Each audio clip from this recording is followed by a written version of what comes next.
All right. Thank you, everyone, for joining us for tonight's cattle industry update with Oklahoma Farm Bureau.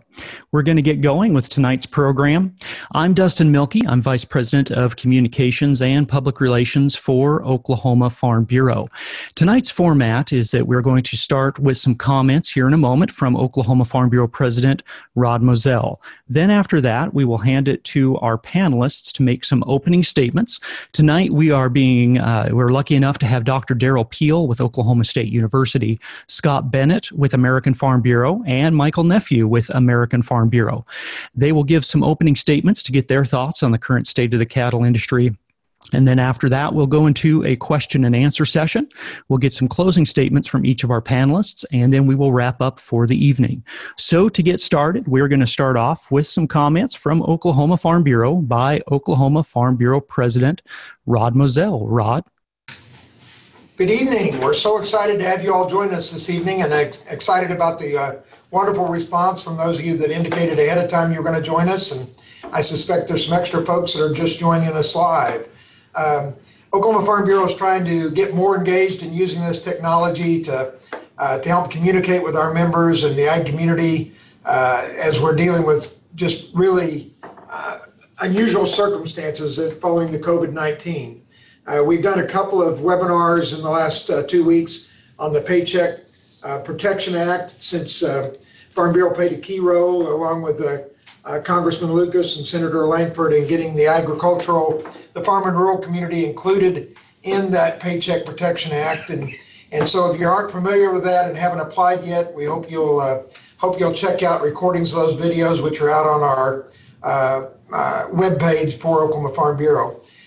We also plan to do some more of these over the next couple of weeks as it becomes clear what Secretary Perdue is going to do with the $9.5 billion that Congress allotted to him to help deal with hotspots or special needs within the agricultural community, and the $14 billion that was allocated for CCC programming. So as soon as we kind of know what's going on in those, we plan to hold additional webinars with experts to help bring that information to you as we work together to try to figure out how to keep Oklahoma agriculture strong and vital, and to keep all the operations that we've got now growing. We appreciate your being Farm Bureau members. Hope you'll encourage your friends and neighbors to be Farm Bureau members, whether they buy our insurance or not. We're trying hard to stand up for agriculture. We encourage you to be a member of your commodity group from whatever industry you are, but also to be a member of Oklahoma Farm Bureau, which represents the full spectrum of agriculture, which is so important with the issues that we're dealing with now, as we've seen these complete disruptions of many of our agricultural markets. I want to take a special moment to say how excited we are to have Dr. Derrell Peel from OSU participating, and he's just spent a big part of the last couple of weeks working on a special task force with the National Cattlemen, and actually headed that task force with a number of other bright minds around the country to try to think about how the Secretary and others could use the funds that are out there to help support the cattle industry and to deal with these disruptions. And so it's a real excitement after he just pulled an all-nighter last night to have him here with us this evening.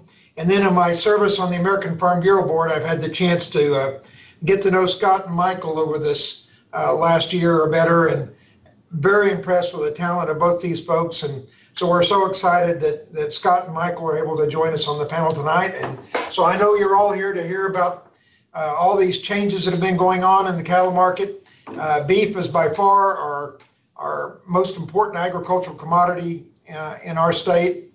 It's the highest value commodity, and even an old greenhouse boy like me can recognize how important cattle are and beef are, and so it's very important to our state and to our country to protect the beef industry and the cattle industry.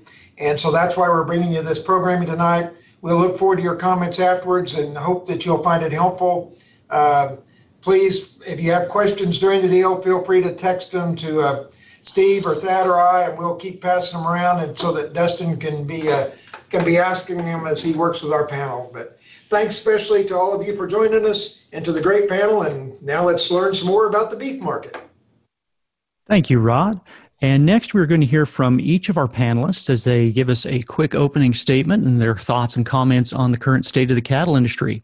First, we will hear from Dr. Derrell Peel. And Dr. Derrell Peel is the Charles Breedlove Professor of Agribusiness in the Department of Agricultural Economics at Oklahoma State University, focusing on livestock market outlook and marketing risk management education for livestock producers. He has served as the Extension Livestock Marketing Specialist since he came to Oklahoma State University in 1989. Peel has his BS and MS degrees from Montana State University and a PhD from the University of Illinois. So, Dr. Peel? Very good. Thank you very much for the opportunity to visit with you tonight, and thanks to all of you that are joining us this evening. It's a completely unprecedented time that we find ourselves in the country, indeed in the whole world. With impacts across the board in every sector of our economy, and certainly agriculture is included in that, and the beef markets. And so we've just seen absolutely unprecedented challenges and volatility in these markets that runs the gamut from the consumer side and the impacts we've seen over the last month with our two main food marketing channels in this country, one being food service that really goes to the restaurants and institutions, schools and the like, and the other is our retail grocery side. And by effectively closing one down, or very nearly closing one of those down, the food service side, and we put tremendous burden and expectations on the grocery side. And that has created enormous logistical and bottleneck issues at a time when we have plenty of food, and beef certainly is part of that. We've seen shortages in the grocery store simply because of those logistical challenges.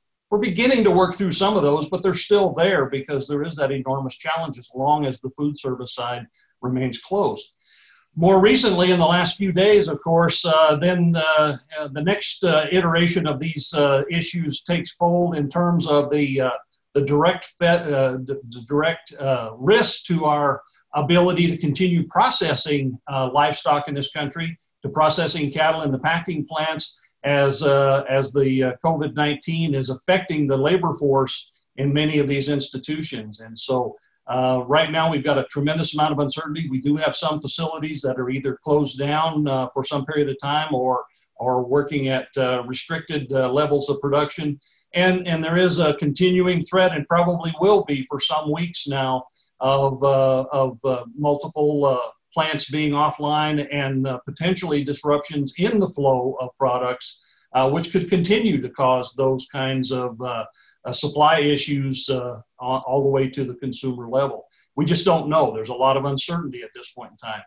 Obviously, livestock markets have been tremendously infected, really going back to early February, late January, when the news coming out of China and the impacts were actually being felt there initially in terms of disruptions in international trade. And then, of course, more recently, it's gotten much more severe here in the U.S. In terms of, on the one hand, we've had spikes in box beef prices because of trying to work through these logistical bottlenecks. At the same time, of course, the uncertainty, the risks, the reality really that we are in a recession in the U.S. and we don't know what that means going forward here for a while, means that we've had some real pressures on our cattle markets. And now complicated by potential questions about our ability to even process these cattle in a timely fashion. So lots of issues. I'm looking forward to your questions and a chance to visit with you a little bit more. Thank you, Dr. Peel. Next up on our panel, we have Scott Bennett. Scott serves as the American Farm Bureau Federation's Director of Congressional Relations. His issues portfolio is comprised of livestock and related issues, including GIPSA, cell-based proteins, gene editing, and mandatory price reporting. Bennett also manages AFBF's efforts on hemp, child nutrition and dietary guidelines, and agricultural research. Bennett has been with the American Farm Bureau Federation since October of 2018. His prior experience includes serving as legislative director for former House Judiciary Chairman Bob Goodlatte, where he guided the chairman through policy discussions as a conferee for the 2018 Farm Bill. So, Scott? Thank you very much, Dustin, and I appreciate the opportunity from Oklahoma Farm Bureau to participate this evening. I'd just like to give a lay of the land from a political standpoint as to the response the government has taken in lieu of this pandemic that we find ourselves in. As many people know, the CARES Act is the $2.2 trillion package for recovery to the United States. It is known as Phase 3. What many people may not be extremely aware of is that we've actually had two prior bills to this one that are circumstantial and address the COVID-19 pandemic that we find ourselves in. This third phase, the CARES Act, it provides $14 billion to replenish the Commodity Credit Corporation at USDA, which many people may be familiar with as the $30 billion treasure chest at USDA that has historically provided the market facilitation payment program last year from the China and U.S. trade disruption. In addition to the $14 billion CCC replenishment, there's been $9.5 billion allotted to USDA for COVID-19 aid. And earmarked in that $9.5 billion is that for specialty crops and livestock. And I think it's important for people to understand that not just specialty crops and livestock have access to that $9.5 billion. When we look at that $2.2 trillion CARES Act package, that $24-ish billion is what USDA has to work with. So I think the $1 million question that people in the cattle business are asking themselves is, how much of that will they get and when will they be paid? And my answer to that is it's a work in progress. At American Farm Bureau and Oklahoma Farm Bureau have been working closely with USDA. We have constant communication with the folks in that agency, and they understand the precedent that this money has and the potential benefit that it could have to our producers. We have advocated that this money is needed and it is urgent. It is needed sooner rather than later. That being said, American Farm Bureau encourages USDA to construct a program, especially that to cattle producers, that's equitable to all sectors of the industry. You have folks in the cow-calf industry, which I am a student of. I was born and raised on a cow-calf operation in Southside, Virginia.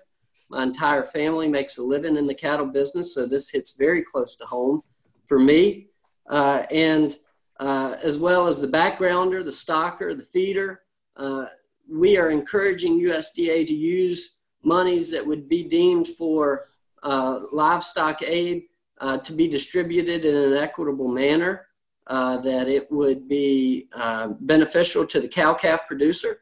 I think those that have a lot of cattle, that feed a lot of cattle or background a lot of cattle, they typically have a risk management protocol in place, but the smaller cow-calf producer may not have a risk management protocol in place, and rightfully so.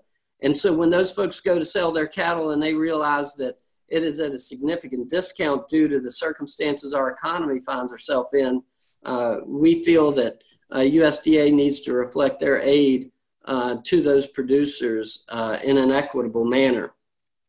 Kind of moving along, and I think another significant aspect of this is the packing capacity in the United States and how that's been affected over the past few weeks and how it will continue to likely decline. American Farm Bureau remains in constant communications with the packing industry. We understand the circumstances that they are in. You see line workers on the plants not showing up for work. The packing capacity's been declining, and in some cases, packing plants have shut down. We urge the packing industry to do whatever they can to keep their line workers safe, but also keep these plants open. That's a part of the supply chain that is imperative for our producer community. And in order for the throughput of our industry to remain efficient, it's important that these packing plants stay open. So we remain in constant communication with the packing industry to articulate that viewpoint. And we know there is some heartache in the country about the packer margin, but at the same time, we know that they play an integral role in the supply chain and that it's important that they stay open. Another thing I'd like to mention is that, we see these packing plants shut down. It's important to know, and as a Farm Bureau member and an organization that not only has to answer to our producer members, but answer questions to the consumer side of things, it's important to understand that these plants shutting down, it is not due to a food safety risk. Let's use the Solderton, Pennsylvania JBS plant, for example. That plant has been shut down and will reopen here at the end of the week, I believe. The reason for that plant shutting down is the management team, the supervisors and the plant managers, they came down with this virus, and due to that, they had to shut the plant down. These plants are designed to be disinfected. Every single day between shifts, they are disinfected for Listeria, E. coli, Salmonella. That same protocol without change kills the COVID-19 virus as well. These plants are safe. Consumers' food is safe. It is the sake of the worker. It is the fact that the workers are coming down with this virus and inhibiting the ability for that plant to remain open. And that is the reason for many of these plants shutting down. Switching gears again, I'd just like to bring folks up to speed of some actions that have been taken on Capitol Hill in the last few weeks on this. Colin Peterson, the House Agriculture Committee chairman, penned a letter to the Department of Justice and CFTC last week asking for further investigation into the cattle markets. We've seen an extremely volatile cattle market, as we have the general stock market. That letter had landed on the desk of Attorney General Barr and CFTC Chairman Talbert. We encourage that at American Farm Bureau. We had a conversation, and I will let Michael Nepveux, who will present after me, elaborate on this a little bit more. But we had a conversation with CFTC Talbert. He is fully aware of the concerns of Farm Bureau members that this cattle market raises. In addition to that, as we look at the implementation of this CARES Act and the $24 billion that USDA has discretion to spend to make producers right, there was a congressional letter sent to the Secretary on behalf of the general livestock industry, that being cattle, pork, and poultry, just addressing the situation that we find ourselves in, how unique it is, and the fact that it's imperative that USDA work in a manner that is swift, but also fully incorporates all of the proteins. When we take the slice of the pie that the cattle industry will get, American Farm Bureau is beating the drum on a daily basis that not only do larger producers get their share of this aid, but that the smaller cow-calf producers get that aid. So with that, Dustin, I really appreciate the opportunity to join you this evening. I look forward to the questions, and I encourage folks to eat beef. Thank you. Thank you, Scott. We appreciate having you. Our next guest panelist is Michael Nepveux. Michael Nepveux serves as an economist at the American Farm Bureau Federation. His issue portfolio consists of livestock and dairy markets, farm bill and federal crop insurance, renewable fuels, and hemp issues. Nepveux joined AFBF as an economist in May of 2018. He comes to AFBF from Informa Economics Agribusiness Group, where he was an analyst charged with conducting policy and economic research. His prior experience also includes placements with the Agriculture Department's Foreign Agricultural Service and the House Agriculture Committee. Nepveux earned a bachelor's degree in agribusiness and economics and a master's degree in agricultural economics, both from Texas A&M University. So, Michael, if you would like to make your opening comments. Sure, and thank you very much for having me on. Really, I think I would like to expand a little bit on some of what Scott mentioned in terms of AFBF's efforts, and then talk a little bit about some of what Dr. Peel had already mentioned, with the large caveat being that I 100% defer to Dr. Peel on many of these issues. He absolutely is an expert in this, and he's just an absolute wealth of knowledge on this. So one thing just to hammer home is that, we've heard you. Not just Oklahoma producers and Oklahoma Farm Bureau, you got a great group of folks there, but producers all across the country, anybody involved in livestock production has made a lot of these concerns known to us. And like Scott mentioned, we're running with it, and we are moving forward at the national level. So he had talked a little bit about the calls we've had with, say, CFTC. I can say there's a great group of folks over there who are really trying to understand the issue, and they're really taking this seriously and looking at it in a very serious manner. We had a call with, as Scott mentioned, Chairman Taubert, between American Farm Bureau President Zippy Duvall and a few of staff on the call as well. And again, just a fantastic group of folks over there who really understand this issue. And then in addition to that, President Duvall also had a call with the CME. Again, the purpose of these calls is to relay your concerns, the producer level, the grassroots member concerns, to these regulators and to these market administrators, basically, and trying to make sure they understand some of the concerns and the heartburn that you're really feeling out there in cattle country. We're working, Scott mentioned several groups that we're working with, the packers, we're working with USDA. We're also working with Livestock Marketing Association. When talking about it, yes, we absolutely need the packer as a way to transform that cow into meat for the consumer to eat. But cow-calf producers also need auction markets. They need a means and ability to sell their cattle, and that is an issue that LMA is working on hard. There's been really low volume at a lot of auctions out there. These auctions are trying to figure out the best way to adapt to the social distancing policy and able to still efficiently, as best they can, move cattle through the system. We talked a little bit about packing plants closing down.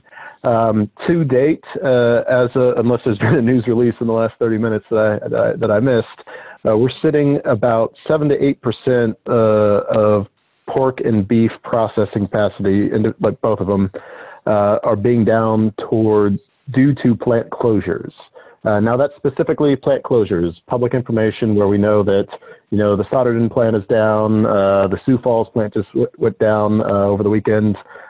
We know general idea of what their processing capacity is. That's a huge challenge. In addition to that, and what's incredibly concerning to me is beyond absolute plant closures, what we're seeing in terms of reduced line speeds. This is harder to quantify. We don't fully know what the reduction in processing capacity is due to that. We've seen a drop in slaughter. That data comes out daily and weekly from USDA.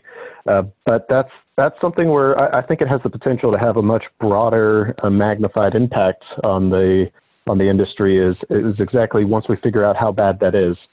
Some of it is due to what Scott was mentioning, struggling with labor shortages. Workers are scared to show up to work. They don't want to get sick. Some of them have kids at home. They can't really there's no daycares, they're not going to school. It's a lot to juggle for a lot of folks out there, and we understand worker healthcare safety is incredibly important. And it's just, in addition to that, these plants are having to adopt social distancing policies to the best of their ability. This is traditionally a type of work that we keep using the phrase elbow to elbow, shoulder to shoulder as they're processing. That doesn't really lend itself to a 6-foot distance between folks. So that's one where just the act of spacing them out as best they can is really helping to contribute to that reduction in line speeds. Touching on a few of the things Dr. Peel had said, a lot of folks look at that initial cutout spike and don't really try to think about like why that actually happened. Since then, it's come crashing down, not all the way, but pretty significantly. But that initial spike was not driven by your middle meats. It was really driven by value in the end meats, your check and round. Those primals, they skyrocketed, and part of that is those are utilized a little bit more heavily at the retail level. They are also more often going to be used in something like ground beef, whereas the most expensive cut, you think about the tenderloin, its value initially had been cratering because that relies very heavily on food service. Beef in general is more exposed to the food service industry and restaurant industry than some of the other proteins. So that's going to be a real challenge moving forward for beef when we think about what's the next step. It's going to take a while for consumers to get back out to restaurants, even when all the quarantines and shelter-in-place orders are lifted. Just because the government says you can do it doesn't mean people are going to start doing it immediately. I think that's going to be a real challenge moving forward is how we have the system set up and how much it relies on that food service sector, because Americans before COVID-19 had been spending the majority of their food dollars away from the home, and now you can't just flip a switch, snap your fingers, and shift all of that product that was moving through the system into food service and food service, and then just shift it over to retail immediately. It doesn't quite work like that. There are product specifications. There are different regulations about what's required to be labeled on the product. It's different for a consumer expecting an 8-ounce bags of shredded cheese versus a 10-pound bag that the mom and pop pizza shops are buying. There's a lot of those issues to work through. That it's a big challenge for the system, but ag and the food system is adapting pretty quickly and doing a pretty good job of dealing with this unprecedented time. One last thing that I'd really like to touch on is, it was mentioned by Dr. Peel, is the potential recessionary pressures that we're going to feel maybe towards the point where we start coming out of this. Animal proteins can struggle in a recession, beef in particular. Now, I use the term, it's technically, economically a luxury product. I personally view it as a necessity. But, when consumers are going to the retail, to the grocery store, and they have less dollars in their pocket because the wages are cut or they're out of a job, beef is more expensive. It's a fantastic product. It's better than some of those other animal proteins, and so it costs more. The consumer is going to have trouble spending that money on beef whenever they can make that dollar stretch further by purchasing maybe chicken thighs as opposed to some of your steaks that we really look forward to eating at the end of the day. So I think with that, I'll pass it back. I think I've used up a good amount of my introduction time, but looking forward to the questions. Thank you very much for having me, and you got a great group of folks down there at Oklahoma Farm Bureau. Thank you, Michael. We appreciate your comments. The next thing that we will do is move into the question and answer session with our panelists. And I know there's been a lot of questions submitted, and we're looking forward to diving a little bit deeper into some of these issues that we're seeing. So really to skip, I guess, right direct into the heart of many of the questions that we received, Dr. Peel, will pose this to you to start with. What is the source of the disparity that our ag producers are seeing as they look at prices of local cash cattle, futures markets, box beef pricing, and even what we've seen consumers pay in the grocery stores the last few weeks? These markets are remarkably complex, and I think that's part of what we're seeing here. If you think about retail beef prices, wholesale beef prices, fed cattle prices, feeder cattle prices, all the way down to calf prices, those markets are all connected over time. But obviously, those are very different flows of products at any one point in time. they're not, they're not connected by a rigid, bar or a chain. They're connected by more of a bungee cord, and so they will move together over time. But one of the things that a shock like we've been in the last month really illustrates is that in the immediate term, a week, 2 weeks, so on, markets like the boxed beef market are really scrambling to find product. Grocery stores typically process or plan their sales several weeks in advance. They plan their featuring many weeks in advance, and they purchase that product typically several weeks ahead of when it's actually in the grocery store.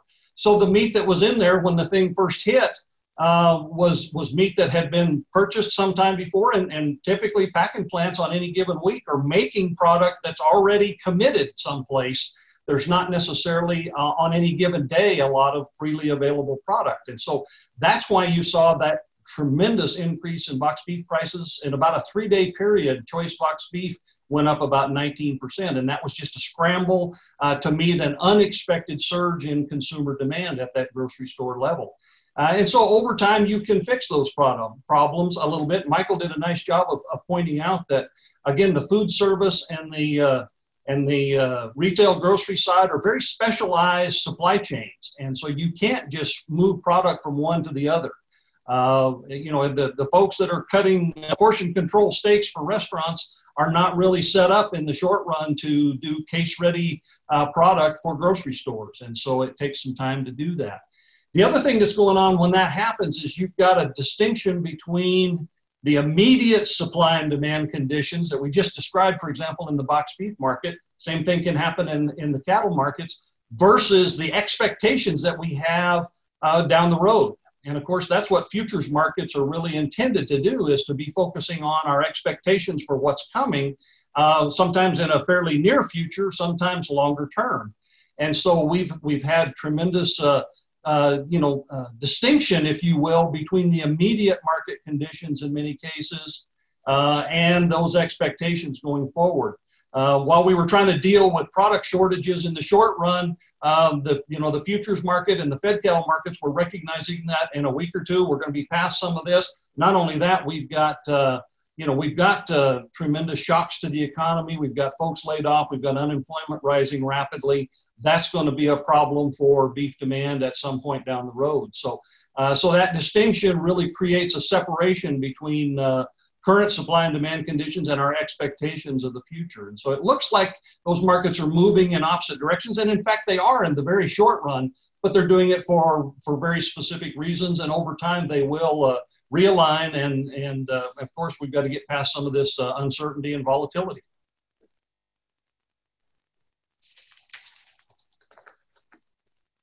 Michael or Scott, would you guys like to jump in with any additions to what Dr. Peel had to say?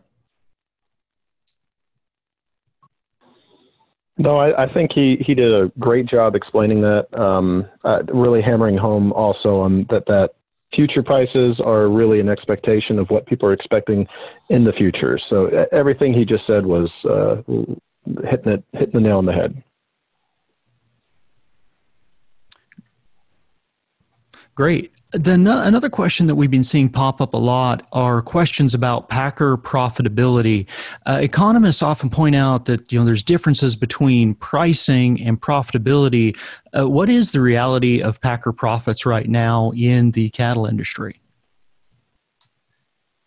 I guess I'll take a shot at that first. Again, it's not necessarily an easy thing to get a handle on. The temptation is, and you see this a lot, people will take that spike that I mentioned in boxed beef prices and apply that to, a week's worth of production or something. But as I said earlier, most of the time, a good share of what the packer might be processing this week is meat that was previously purchased for whatever market channel it's going to. Sometimes that spot or that immediate cash boxed beef price is not necessarily reflective of what they're doing. That's not to say that they didn't make more money through this deal. They certainly did, but in the I think sometimes the calculations are a little bit overstated in terms of that. Obviously, right now, if you look at what, even with the box beef price having come down from that short run spike, it's still elevated to what it was in the 1st of March, for example. But we know that, packers are paying extra money to their labor force because it's, call it hazard pay, if you will. In some cases, they're paying workers that are not working. They're paying them to stay home in some cases. We never really talk about the cost side that much. We don't always know what the details are. So the bottom line is, in a short run like this, packers do make more money. I don't think they make as much more money as a lot of people want to attribute to them. But the other thing is that over time, it tends to come around the other way. And there certainly are instances where packers are on the other side of this with very, very poor margins. And we don't talk about that a lot either, typically, when it happens. So, I don't think it's as extreme of a profit situation as some people would tend to think. And this is Michael. I'll just add on to that a little bit. I again, 100% agree with him. They definitely made some money, just probably not as much as a lot of people initially thought they did. Really, when it comes down to it, the only way you're going to get what their actual margins are is by them giving you those numbers, and that's never going to happen. The best we can do is try and do our best to estimate everything from the outside looking in. Now, one way that he had kind of mentioned doing that, the reason I want to mention it is that this isn't an exact measure. Just to put it in perspective, though, is this concept of a live to cutout spread. It's not a margin. It's just basically the difference between the outputs minus the inputs. There's a calculation put together by the folks over at Livestock Marketing Information Center. They do a fantastic job. But it did spike considerably. One event that this COVID situation is getting compared to is the Tyson fire back in Holcomb, Kansas, in August.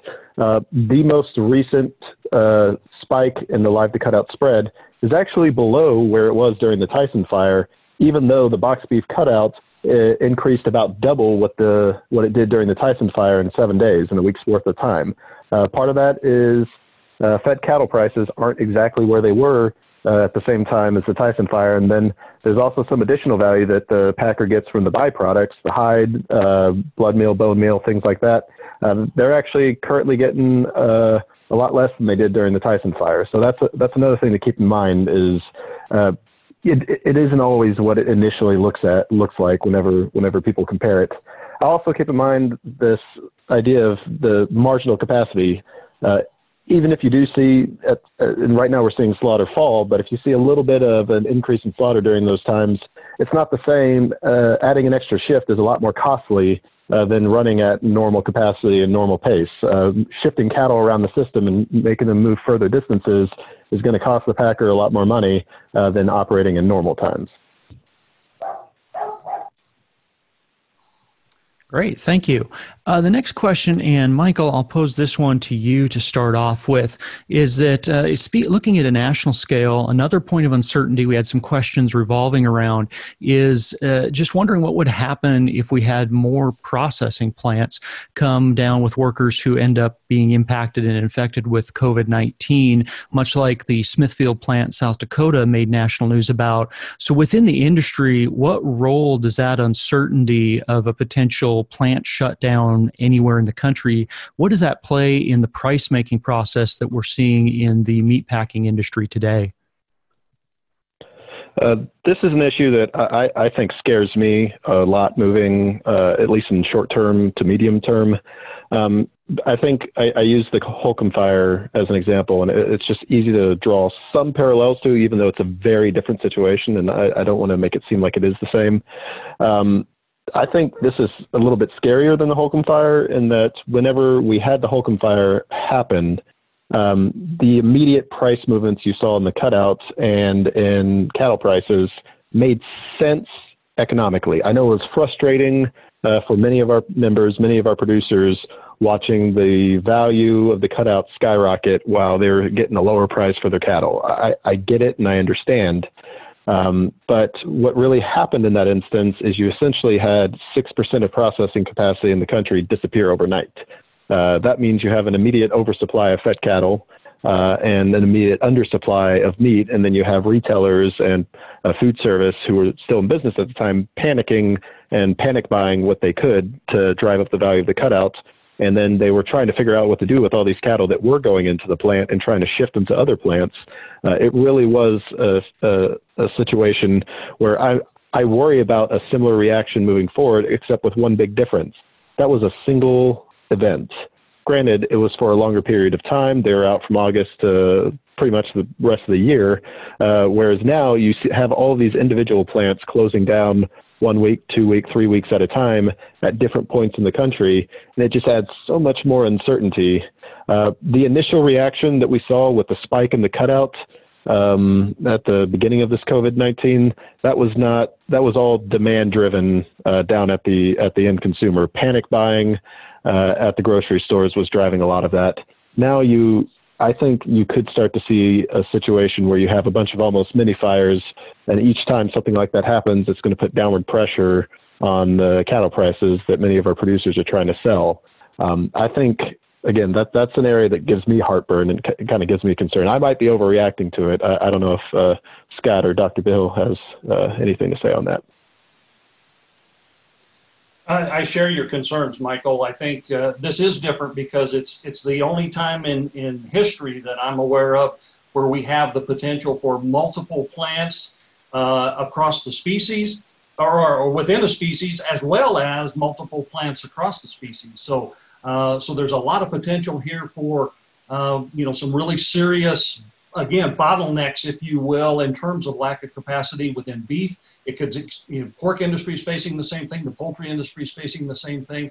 And so there's some protein market level aggregation that also is a concern. So, it is, now the other side of it, as you pointed out, the packing plant fire was a single event. It was over. It took several months to get that plant back online. The plants today, any individual plant that's affected is likely to not be out of service or at reduced service for too long, although in some cases we don't know exactly how long.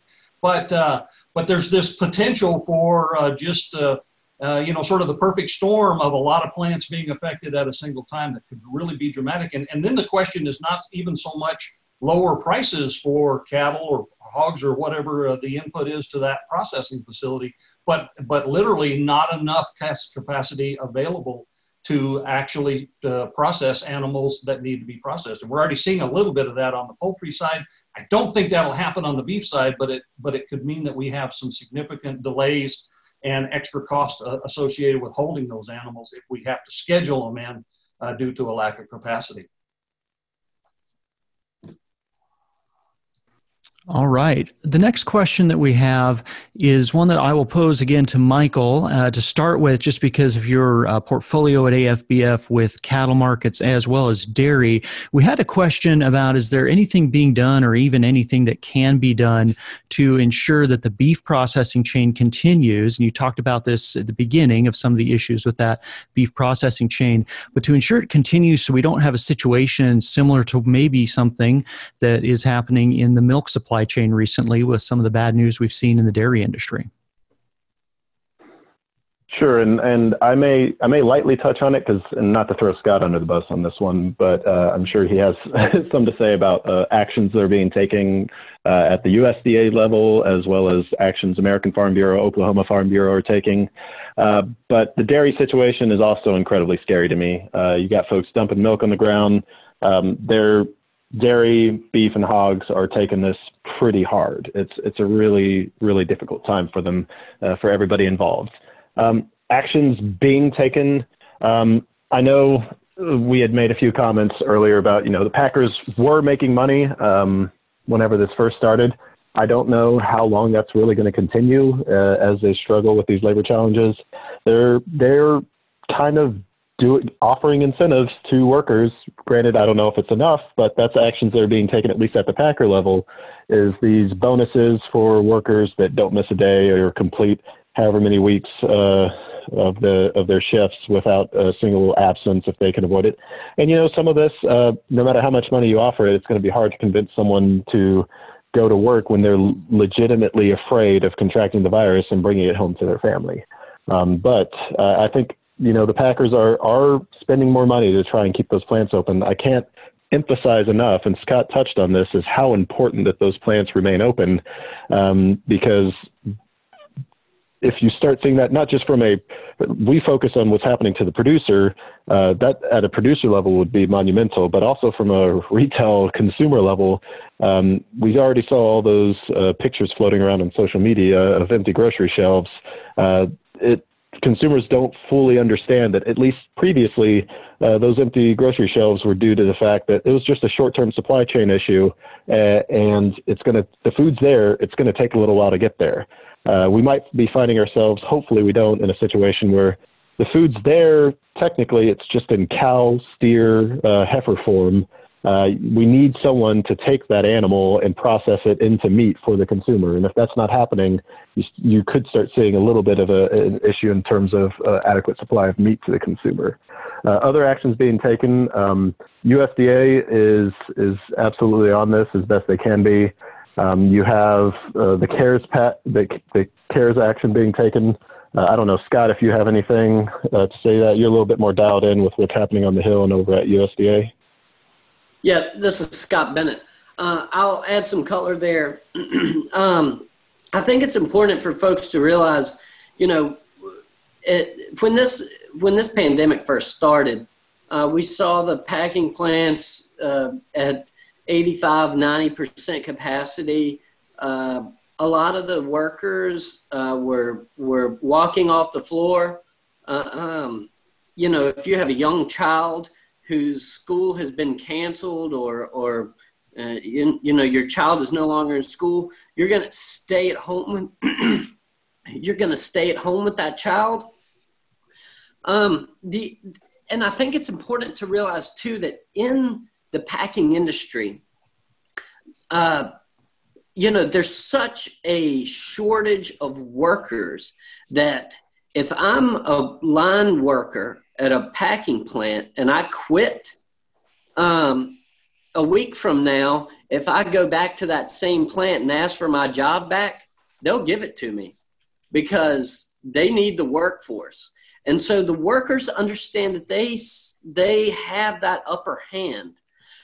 So you see a lot of fluidity in the workforce coming and going to some degree. So we initially saw this workforce decline due to the fact that kids were at home, parents needed to stay at home with their children, and there was a little bit of fear in play with this pandemic. As time has progressed, and weeks seem like months or years at this point, but as we see time progress, that workforce has been extremely limited. I mean, you're seeing packing plants at 40, 50, 60% of the workforce showing up. I can't even imagine what that means to the line speeds in these plants. That being said, whether it be based on fact or rumor, these workers see this $2.2 trillion government spending program, and they see what that could mean to a boost in an unemployment check. And if I'm a line worker and I do the math on the back of a napkin, and it makes more sense for me to take the unemployment check than show up at the plant, I'm going to take the unemployment check. And that's unfortunate, and that cannot happen. We at American Farm Bureau have worked with the National Pork Producers Council. They are organizing letters to be sent to all 50 governors,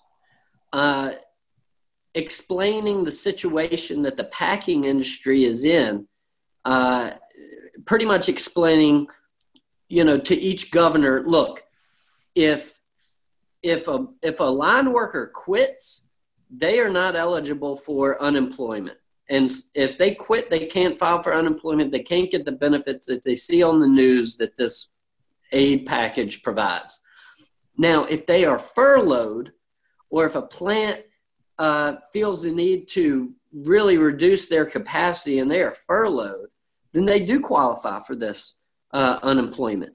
And if they go and they get their unemployment check, and it's more beneficial for them to sit at home on the couch than it is for them to work at the plant, that's what they're going to do. And we need to make sure that these governors work the plan, work the unemployment, and implement this program in a way that encourages people to go back to work, because these plants it's imperative that they remain open. I mean, again, it's all throughput. We have to keep these plants open, and the workers need to be there. And when we look at, this dichotomy of unemployment versus actually working in the plant, it's important that we really preach that to our governors, because they have the authority to implement this unemployment that the federal government gives them the authority to. And, it has to be managed in a way that these plant workers are incentivized to return to work and not take the unemployment if the plant, is operational. Dr. Peel, we have had some questions from some cattle producers who are weighing their options right now. They might have some stocker cattle out on wheat, and they're looking at what they should be doing as we see prices in markets quite volatile. Is there any guidance that you have, or just some indicators that people should consider to guide their decisions as they consider whether or not to hold on to animals right now, as cattle that they have on the place, or whether to sell them? Well, that's a tough question. Obviously, certainly we are in an unprecedented situation.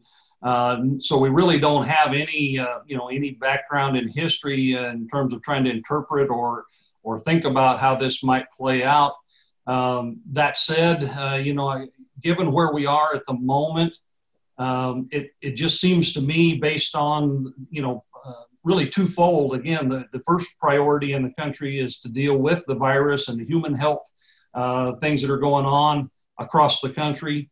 And it does appear that we are beginning to see some progress in that, but we're a ways away from getting past that. There's going to continue to be a lot of uncertainty. I say all that to say, from when you translate all of that back down into cattle markets, in all honesty, I don't see a lot of potential for things to change a great deal in the next 1 to 2 months, 30 to 60 days.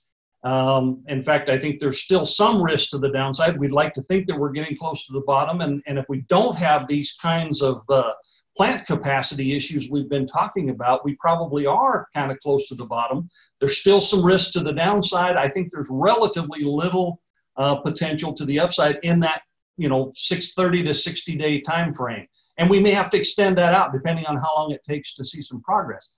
Beyond that, I actually have more questions. Unfortunately, in the short run, I'm more convinced that it's probably not good. But going further on, there's even more uncertainty in the third and fourth quarters of the year. We have a couple of different scenarios. We could be, particularly by the fourth quarter of the year, we'd hope that we're past the virus and then well on our way to bringing the economy back online and seeing a significant recovery. I think the third quarter is very suspect in that. Fourth quarter is probably iffy at this point, but at some point we are going to see that. So there's some real question marks in that time frame. Depends on where you are, obviously, with cattle. If you've got cattle right now, for example, if you have some cattle on wheat pasture, you're grazing out, they're probably, you're probably not going to have a great deal of flexibility in doing something with those cattle, other than maybe take them to the feedlot. Beyond that, I think there's a lot of reason to be extremely cautious during that time period. Waiting is risky, but at some point in time, we are going to see some turnaround. So as you think towards the fall, maybe we're thinking about spring-born calves that we'll be marketing in the fall, I think at this point, I would not be in a real big panic to price those cattle at this point. Give it a little more time. I don't think there's any guarantee that we're going to be better by then. There is at least some potential at this point. Great. Scott, we haven't had a chance for you to kick off a question yet. So I just wanted a chance to ask, I know last week we saw USDA Secretary Sonny Perdue tweeted that the USDA, I'm going to quote his tweet, that USDA Packers and Stockyards Division will be extending our oversight to determine the causes of divergence between box and live beef prices, end quote. Has there been any further action that you've seen in D.C. or in the circles that you're conversing with people within after that tweet? Yeah, so I'll give a little historical perspective first, and then I'll answer the question. So the Holcomb, Kansas Tyson beef plant fire happened in August of 2019. We saw a 6% reduction in the weekly cattle kill. That spurred an enormous reaction from the countryside to investigate or look into the cattle markets as they became extremely volatile after that fire happened. Undersecretary Greg Ibaugh at AMS within USDA Ag Marketing Service, he initiated an investigation and a look into the markets and the volatility. They claim to come to a conclusion of that investigation at the end of 2019. Here we are in April. We have not seen that. But that being said, we've remained in close communication with the Undersecretary, and we have reiterated at American Farm Bureau, we've written several letters as this pandemic has progressed. And one of the first things we addressed to him was, please continue to monitor these cattle markets and the volatility as this COVID-19 coronavirus pandemic progresses. We've seen that. We are working closely with USDA. Again, as you mentioned, that tweet from Secretary Perdue, they are very closely monitoring the cattle markets and making sure that there's no manipulation by the four major packers of this. And certainly if there are, that is, they can be persecuted by the Department of Justice. As I mentioned earlier, Colin Peterson, the chairman of the House Agriculture Committee, has sent a letter to the Department of Justice and CFTC, the Commodities Future Trading Commission, about this issue. And we have encouraged Ag Marketing Service to continue and monitor these markets. We know that our members are extremely sensitive to it, and it is the matter of a black or red bottom line on some of their cattle operations. And so this is to be taken very seriously. And they have been extremely receptive to that. Our team has remained in close communication with all of those above, as Michael Nepveux mentioned, CFTC, CME, USDA. And so we are monitoring that very closely. That being said, we are still waiting the results of that investigation or that study that AMS is to do from the August Holcomb fire. At this point, based on tweets from the Undersecretary, or excuse me, from the Secretary Perdue, that will also incorporate whatever volatility has come from this corona pandemic. So, that being said, we wait with bated breath the results of this study from the Secretary of Agriculture on the volatility in our cattle markets.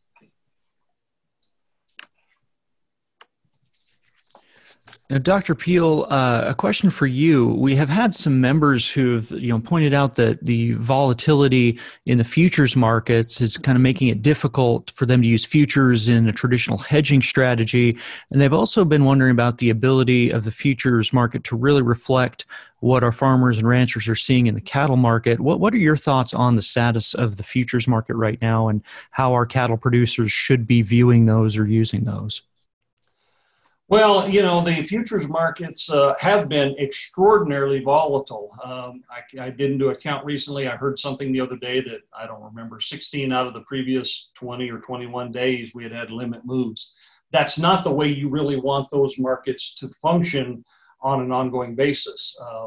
But we, again, are in a totally unprecedented situation. There's a lot of, not only is there a lot of uncertainty, there's just a lot of differences in people's levels of uncertainty and even the direction of uncertainty in some cases. And so we're seeing these markets reflect that.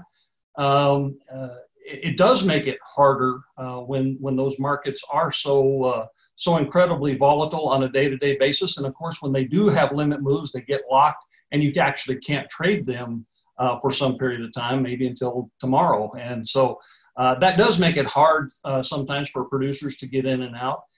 This is an extreme example that is provoked by the situation we find ourselves in. To some extent, it's been a degree of an issue for some period of time, particularly in the feeder cattle futures complex. The feeder cattle contract, frankly, from the day it began in the 1970s, has always been a relatively thinly traded market.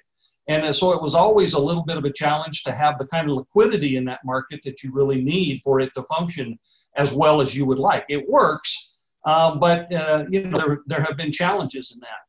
Over the last decade or so, as we have moved almost entirely to computer-based trading, there's a lot of the outside money that comes into commodity markets that's managed and operationally done with computerized algorithms, and those can work both ways. They can actually smooth out markets and keep them from overreacting, but they can also provoke overreactions. And when we get into the kind of situation we're in right now, I think that's also part of the issue. We tend to sort of trip the trigger and run the market both up and down in ways that really kind of overshoot, and then we correct and so on. Sometimes we get sort of trapped in that pattern. So it's a challenge. There's a number of issues there that are related. The volatility is related to the current situation. There's some underlying, more fundamental reasons that are there as well. But the main thing is that we have to get past the level of uncertainty that we're in right now until we can sort of see our way clear through this thing. And the markets will settle down and they will begin to offer opportunities. Obviously, right now we're at a point where we're really not, for the most part, talking about risk management opportunities. Some people would have had, some risk management in place back in January, say, when all of this sort of began, and that helped them through this process. If you didn't have that in place, right now there's not a lot of opportunities to invoke risk management, although I had said earlier, and I still think there is some downside risk, so it's still worth considering to some extent. But for an individual producer now, it's probably not a question really of implementing a risk management plan. Given where we find ourselves today, we're probably talking about managing through this financially to try to minimize the damage and survive this thing, and then be prepared to take advantage of opportunities that will come at some point in time as we get through this and move on down the road. Great. Michael, we have a question that I think might be a good fit for you as you look at the issues that American Farm Bureau is working through. We've had a question about how are the current unsettled issues, the volatility that we've seen in both the pork and the poultry markets, how are those interacting potentially with the beef market? This is certainly not isolated to beef. I know the concentration here that we were looking at was going to be primarily on the cattle markets and the beef markets. Pork markets have been taking it, again, I think I mentioned earlier, pretty hard. The same disparity that we saw happen in the beef cutout as a result of the panic buying, the food service channels closing down altogether. You saw really similar things start happening over in the pork markets as well. So one kind of just absolutely crazy disparity is what's happening with pork bellies. They've been kind of a fairy tale story the last several years. They were heavily popular in food service and also at home for a period of time. The value went up. They've been incredibly valuable. And earlier this year, sorry, as I'm talking, I'm pulling up the data and trying to stall. They were going for the pork belly primals around $120. Then COVID started to hit, a week ago, 2 weeks. They were trading in the 35, well, definitely under 40 range. That drop was just astounding and tremendous. You never see pork bellies down at the same level of the ham in terms of the pork cutout. That's because as the whole country starts essentially sheltering in place and restaurants are closing, bacon is heavily reliant upon food service. You saw a lot of bacon being consumed on bacon double cheeseburgers, McDonald's breakfast, Denny's breakfast going out. So as consumers stop going to that, like, yeah, people eat bacon at home, but they tend to find additional ways to use it in a lot of those food service items. So that's one where you're seeing a similar picture happen in some of these other markets. You also mentioned poultry. They are absolutely struggling as well. I mentioned earlier the cattle slaughter cratering about 20% over the last 3 weeks or so, 19%. Hog slaughter also declined, not to the same extent cattle slaughter did.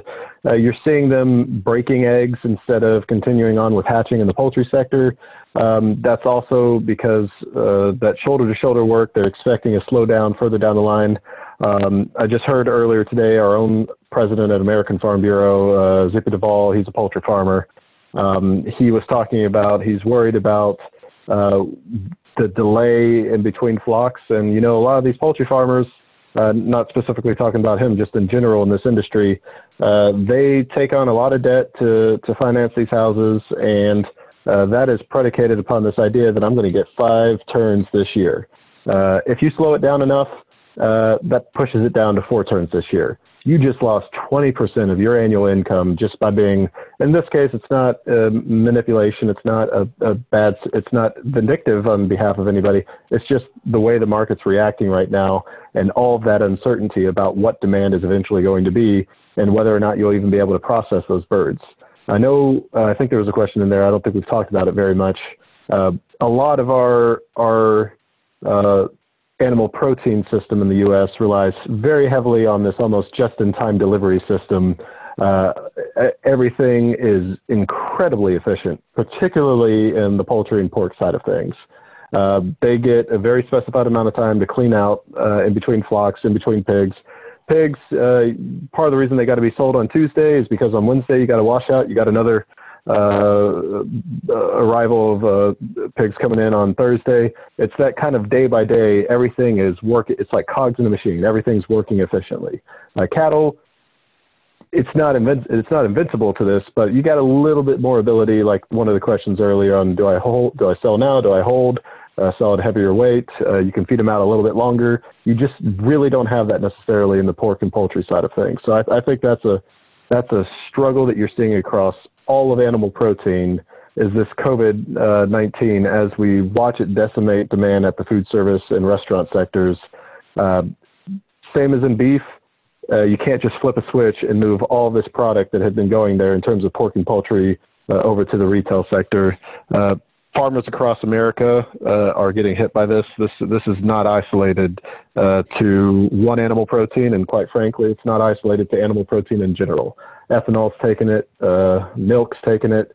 Other specialty crops are having to plow under crops. This is a very difficult time for American agriculture in general. Scott, one question that we had asked a couple times is what we're seeing, especially you guys at American Farm Bureau, coming down the pike potentially of any type of disaster-style payments to livestock producers in the near future. I know you've talked a little bit about what may or may not be in the CARES Act implications for the livestock industry, but what about perhaps a disaster-style payment? Yeah, so to that point, I think it's important to look back at the CARES Act, and of that $24 billion, $9.5 billion's been earmarked to some degree for specialty crops and livestock. There's going to be this political battle now among livestock groups to see how much of that $9.5 billion they can get. That is going to be the, this emergency relief dollars is going to come from that $9.5 billion. There's been some discussion about opening up the Commodity Credit Corporation, the CCC, which I mentioned gets $14 billion of this $2.2 trillion to replenish the CCC up to $30 billion. There will be discussions to have that open to livestock. American Farm Bureau is open to that discussion. We think that if livestock producers cannot be made whole through the $9.5 billion, then opening it up to CCC certainly makes sense to us. There's also the ELAP, Emergency Livestock Payment Program, which is a program that would funnel money out of the CCC. We're looking into whether or not ELAP makes sense for payment to producers that have seen a significant reduction in the value of their commodity, in this example, cattle.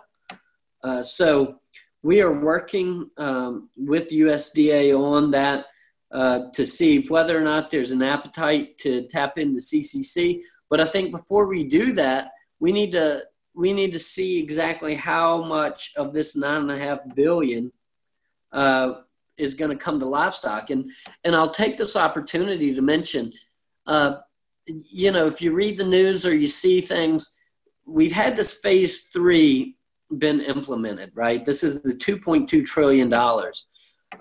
Folks are already talking about phase 4, or at one point in time it was 3.5.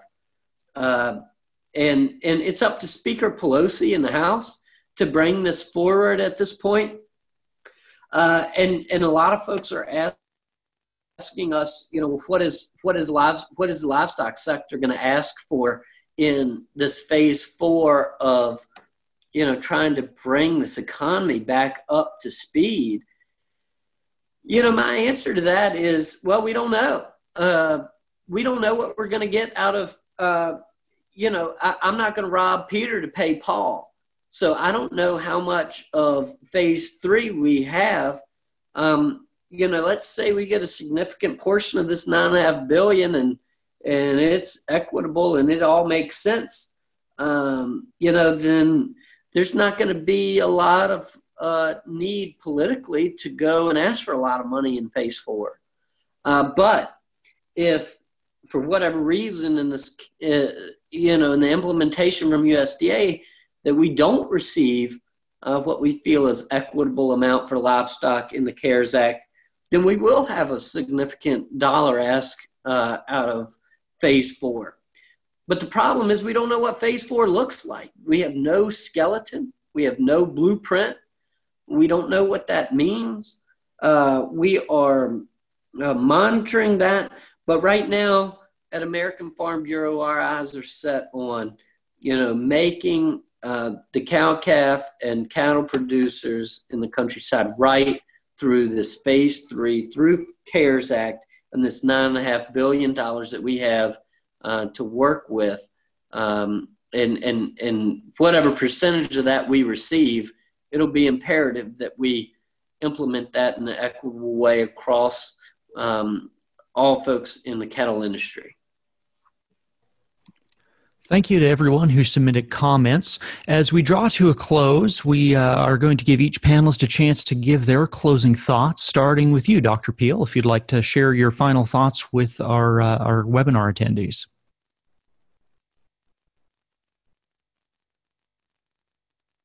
Excuse me, I was muted. We recognize that this is an absolutely unprecedented time for all of us to deal with in all sorts of ways, as consumers, as families, as agricultural producers, as ag industries. There's a tremendous amount of stress and frustration happening right now, a lot of impacts on our markets, tremendous amount of things that are out of our control at this point in time, whether it's as an individual or as an industry or even as an agricultural sector. Again, we're talking about things that impact the entire U.S. economy and indeed the entire global economy. So, we've got a lot to work through. We haven't done anything like this realistically ever before. And so there's a lot of uncharted territory here. That said, we will get through this.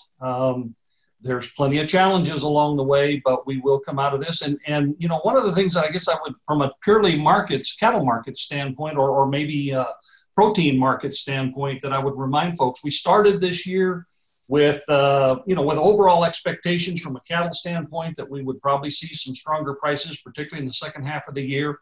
That's probably not going to happen now. We've clearly, we're going to deal with some lower prices. We've revised our expectations down. We're going to be on the defense probably for the entire year, rather than anything that you would call any sort of aggressive, production plans and opportunities in the market. But we also started the year recognizing that because of things like African swine fever that had hit China and other countries so hard last year, created a global protein deficit that was going to provide tremendous opportunities for, first and foremost, for the pork industry, but ultimately for all protein markets. And of course, China has already gone through much of the coronavirus thing, and that did cause long-term impacts for them. But the basic protein deficit is still there, and those market opportunities are still there. And in fact, we are exporting a lot of pork, and we're trying to get ourselves to a point where we can begin to look at those global market opportunities. In the U.S., as was pointed out earlier, reopening half of our market, the food service side of it, a little bit more than half of our market, is probably going to take some time. But we went into this thing with a strong economy that was built on consumer spending. If we can get the economy back open, get those folks back to work, there's no reason why we can't pick that back up. We don't know exactly when, we don't know exactly how long it's going to take, but we didn't start this in a really anemic macroeconomy environment. We started it strong. We got hit by a tremendous shock.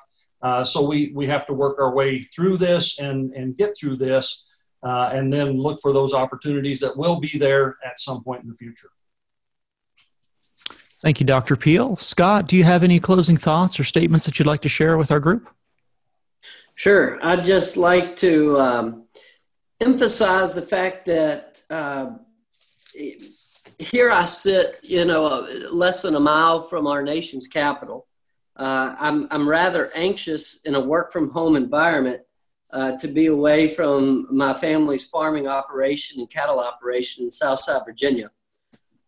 For those people that wake up at dawn and ride to their ranch in Oklahoma and wonder if anyone in Washington is paying attention to the concerns or the needs of people in the countryside, we are.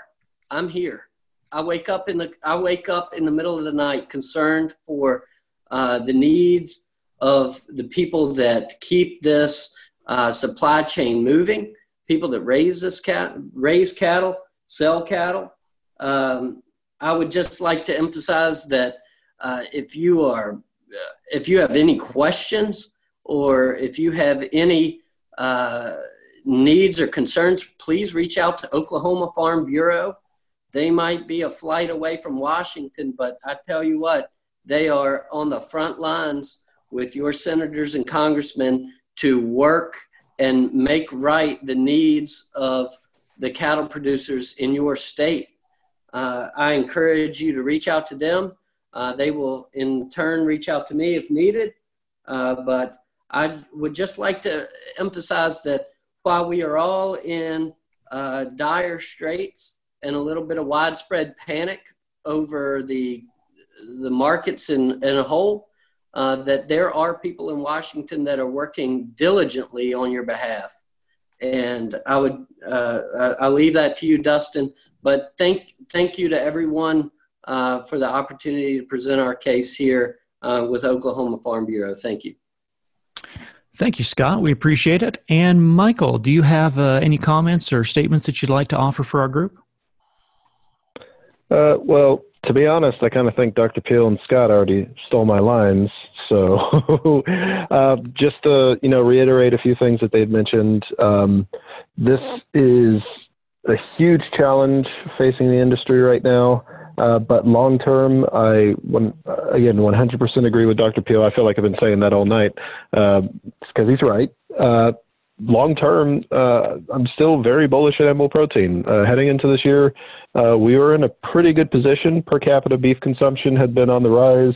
We were looking at record production, but we were also looking at record exports last year.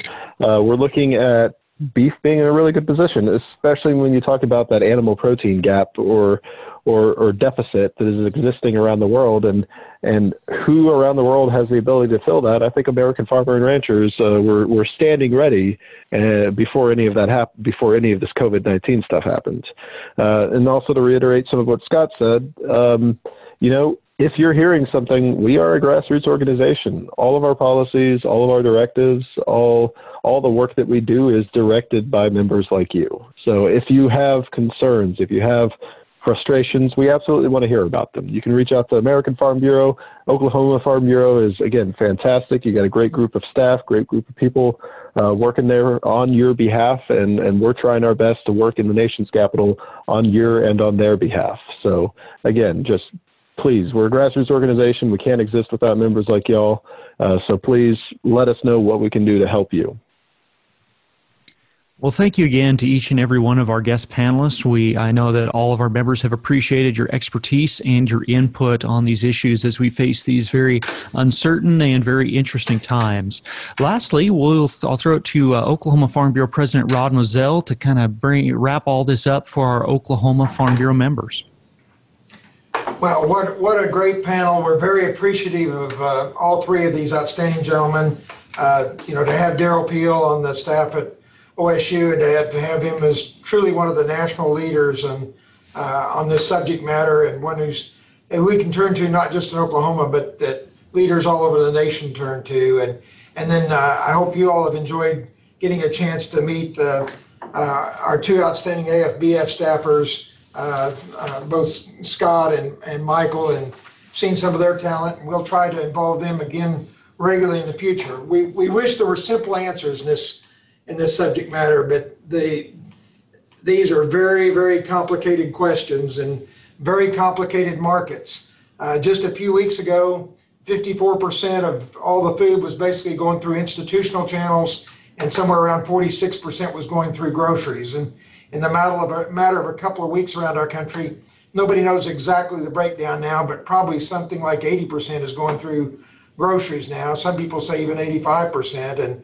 And so the institutional has lost huge market share while the grocery market has picked up. And in addition to all the other disruptions that we're experiencing, that's had a huge impact. And so we've also gotten to see how fragile the supply chain is sometimes. And one of our strengths has been this amazing just-in-time delivery channels. But whenever things have problems, well, then that can really surface some weak spots in that. And so it's really been amazing how resilient and how quickly these huge markets have adapted, and will need to continue to adapt in the time ahead.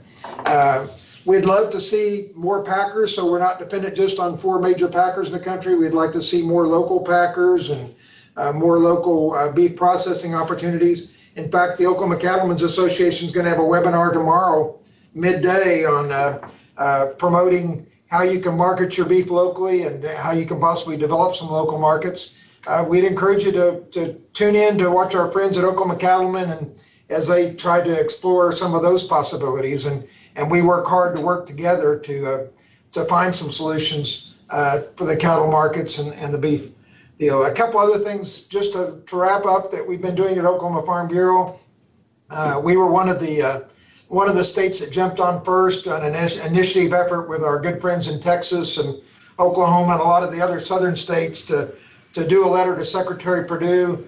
It's probably been close to 2 weeks ago now, right after the CARES Act passed, to make a strong case for why a big part of that support out of the CARES Act ought to be directed to the beef and cattle industry and to our small producers across this state. A lot of you may not realize, but we actually have the second highest cattle count of any state in the country. So we're the number two state, and it's always frustrating to us that we don't have more of the value added on the beef. And that again comes back to the point that we're encouraging discussions and talks about how we can encourage more packers or more of that value added to occur in our state, since we have so many of the cattle here. And we'll continue to do that. The Packers and Stockyard Act comes up for renewal this fall sometime at Congress. And so we think that's maybe another important opportunity to have some leverage to look at this whole, at all the issues related to packers and stockyards. And so we'll be deeply involved with AFBF to address that.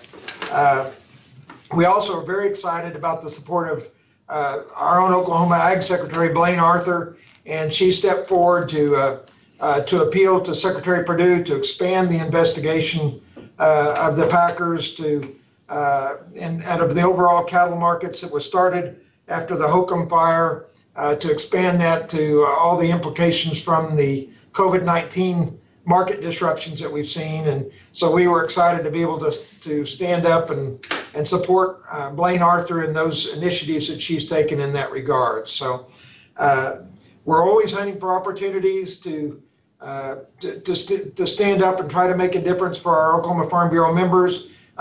We hope that you see that value and will continue to be Oklahoma Farm Bureau members, and encourage your friends and neighbors to be Oklahoma Farm Bureau members, so that can magnify our clout and allow us to speak even more on your behalf. So thank you so very much for joining us tonight.